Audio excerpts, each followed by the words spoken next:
And welcome back here to Live Now from Fox. I'm Andrew Kraft. Let's get into more of these top headlines. Live picture there at the White House. Well, the Alina Habba saga continues here. This is the latest update from Habba herself in her own words, saying Donald J. Trump is the 47th president, Pam Bondi is the attorney general, and I am now the acting United States attorney for the District of New Jersey.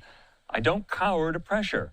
I don't answer to politics. This is a fight for justice, and I'm all in. So, according to the New York Times, the DOJ today clearing the way for Habba to remain in her role as the top federal prosecutor in New Jersey. Her tenure as interim U.S. attorney, it was set to expire at midnight Friday. Now, the decision will allow her to lead the New Jersey office for at least the next 210 days. So, President Trump had previously nominated Habba to be U.S. attorney in a permanent capacity, which, under the law, would have precluded her from serving as acting U.S. attorney. But a spokesperson for the DOJ said today that the White House had withdrawn her nomination, allowing her to serve as acting U.S. attorney. So that's how this kind of switcheroo was all done. A lot of us had been wondering how they pulled this off. A White House spokesperson, Harrison Fields, saying in a statement that President Trump continues to have full confidence in Alina Habba and her commitment to serve the people of New Jersey. Now, the sudden announcement for now ends a days-long standoff between officials in Washington and federal judges in New Jersey that had caused chaos in the prosecutor's office, with each abrupt development leaving it more unclear who would lead in the weeks to come. Now, remember, earlier this week, the judges appointed their own choice for U.S. attorney, an experienced prosecutor named Desiree Leigh Grace. But shortly after Grace was named, DOJ officials, they announced that she had been fired, attacking the judges as political agents and declaring their support for Habba.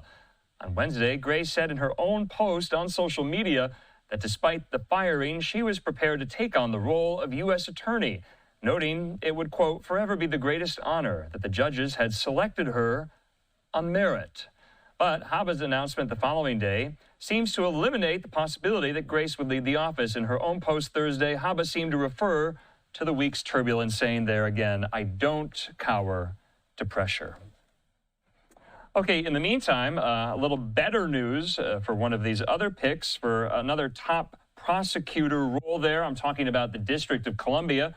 Former TV host Judge Jeanine Pirro, who is still, remember, the acting U.S. attorney for the District of Columbia. Well, we learned today her nomination has passed one of these key hurdles. The Senate Judiciary Committee voting along party lines to proceed with former Fox News host Jeanine Pirro's nomination to be the top federal prosecutor in the District of Columbia.